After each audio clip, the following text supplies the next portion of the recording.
वंदे मातरम। नमस्कार, जय श्री राम। उपराष्ट्रपति जगदीप धनखड़ जी ने त्यागपत्र दिया। त्यागपत्र क्यों दिया, इसके पीछे की पृष्ठभूमि, पीछे के कारण और कई सारे संकेत कुल मिला के स्पष्ट हो गया। अब इससे आगे चले थोड़ा कि अब क्या होगा।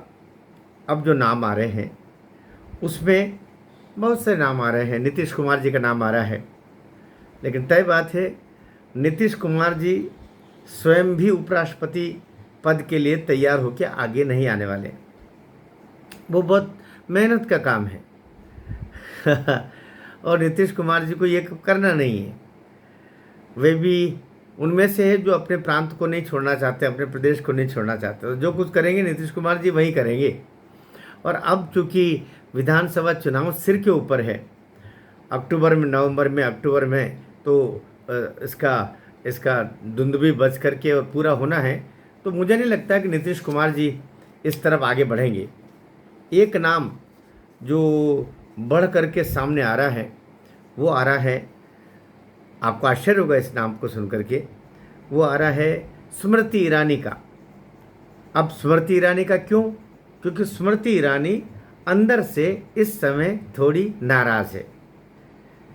राज्यसभा के लिए न जाने किन किन का मनोनयन, न जाने किन किन का चयन पार्टी द्वारा हो रहा है, लेकिन उनका नहीं हो रहा। नाराज़ी खुलकर तो नहीं व्यक्त कर रही है, लेकिन उन्होंने अपना मूल काम शुरू कर दिया कि वो सास भी कभी बहू थी, इस टाइप की जो सीरियल है उसमें वापस वो अपने अभिनय की दुनिया में लौट रही है। क्योंकि काम कुछ नहीं है। और लोकसभा चुनाव में जब से वो वहाँ से हारी है, अमेठी से, एक अनाम से शर्मा जी से हार गई, लेकिन जो भी कारण हुआ हो वो तो ईश्वर की कृपा रही कि आदरणीय मोदी जी को 1.5 लाख वोट ज़्यादा मिल गए, नहीं तो ये दुखद प्रसंग और भी आ सकता था। 20 लाख वोटों में से जीत हार का फैसला 1.5 लाख पर आ जाना, और वो भी देश के प्रधानमंत्री, विश्व के बहुत बड़े नेता के साथ में, ये अपने आप में जांच का, चिंता का और भविष्य के लिए सही योजना बनाने का कारण है। होना चाहिए, ये पता लगना चाहिए कि आखिर ऐसा क्यों हुआ। तो स्मृति ईरानी भी उसी षड्यंत्र की शिकार हुई, जिसके षड्यंत्र के शिकार होते होते आदरणीय नरेंद्र मोदी जी बच गए, ये भी कह सकते हैं। सत्य है, वो बोलना चाहिए। हम तो शिक्षक लोग हैं, हम ही नहीं बोलेंगे तो कौन बोलेगा। लेकिन अभी नाम स्मृति ईरानी का क्यों आ रहा है, ये मैं करना चाहता हूँ। एक तो भाई 3 बार की वो लोकसभा सदस्य रही है, राज्यसभा में भी रही है, 3 बार की सांसद है वो HRDM रही है, मानव संसाधन विकास मंत्री अर्थात केंद्रीय शिक्षा मंत्री रही है, और सफलतापूर्वक रही है, लड़ाकू रही है वो। और वामपंथियों को और उनके जो जितने ठेकेदार हैं उनको आईना दिखाती रही है। और उनके कार्यकाल में जितनी स्फूर्ति और तेज़ी से HRDM उस मिनिस्ट्री का काम हुआ, बाद के लोगों ने क्या किया वो सबको पता है। तो एक तो वो, दूसरा अभी वो कपड़ा मंत्री भी रही, तब बनारस से लेकर के न जाने कहाँ कहाँ कपड़ा उद्योग को आगे लाने के लिए स्वयं साड़ियाँ पहन पहन के उन्होंने प्रचार प्रसार किया। तो वो बड़ी ही लड़ाकू, बड़ी योद्धा किस्म की नेता रही है। और इसलिए मैं थोड़ा प्रशंसक भी हूँ। हो सकता है प्रशंसा में कुछ शब्द ज़्यादा जाएं, हो भी सकता है ऐसा, और ये मेरा अधिकार है। एक ये कि अभी उनके पास कोई काम नहीं है, पार्टी का काम। अभी उनसे किसी ने पूछा भी कि आप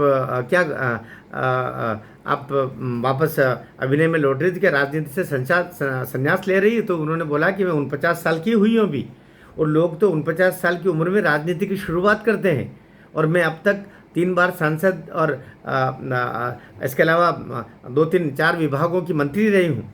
इसलिए यहाँ अभी तो मेरे पास में बहुत आगे काम करना है मुझे, लेकिन पार्टी तय करेगी कि मुझे क्या करना है। तो एक अच्छे अनुशासित सिपाही की तरह उनका जवाब था। वो सदा हुआ बोलती है, और नरेंद्र मोदी सरकार की वो आक्रामक किंतु सही ढाल बन करके, और कोई नेता खड़ा होता है, कोई मंत्री खड़ा होता है, वह उस रूप में रही है। मीडिया का फेस भी उनके द्वारा बहुत अच्छा हुआ। तो अभी उपराष्ट्रपति पद के रूप में एक नाम स्मृति ईरानी का भी इसलिए आ रहा है कि वे अभी इस कार्य के निमित्त स्वतंत्र है, फ्री है। साथ ही चूँकि राज्यसभा लोकसभा का सदस्य होना आवश्यक नहीं है उपराष्ट्रपति पद के लिए, तो उनका क्योंकि सीधा चुनाव होगा। चुनाव यद्यपि वो लोकसभा और राज्यसभा के सदस्य मिलकर करते हैं, लेकिन वो बाहर से कोई उम्मीदवार हो सकता है, तो स्मृति ईरानी भी हो सकती है। मैं पुरजोर तरीके से ऐसी संभावना व्यक्त कर रहा हूँ। और चूँकि उसमें यही होता है कि जो राज्यसभा का सदस्य नहीं होता है वो वोटिंग में हिस्सा नहीं लेता। सामान्यतः जो सभापति होता है राज्यसभा का, वो वोटिंग में हिस्सा लेता भी नहीं है जब तक वो ऐसी स्थिति न बन जाए कि हार जीत का फैसला करना है, तब तक वो वोटिंग में हिस्सा नहीं लेता। और इस तरीके से बाहर से चुनाव होकर के आने में ये ज़रूर रहता है कि वो राज्यसभा का अध्यक्ष तो रहेगा, लेकिन वो वोटिंग में उसकी हिस्सेदारी नहीं होगी। लेकिन बाकी वो हो सकता है उपराष्ट्रपति और वो पदेन अध्यक्ष होगा राज्यसभा का।